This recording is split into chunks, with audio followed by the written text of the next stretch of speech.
Ngayon naman guys ay maglilinis ako ng CR. Samahan nyo ko. Let's go!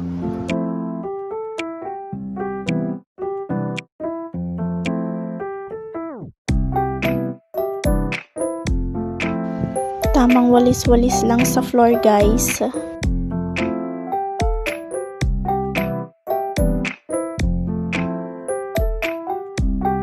Siyempre babanlawan din natin yung floor at saka yung bowl para totally ng malinis. Pupunasan ko naman yung salamin guys.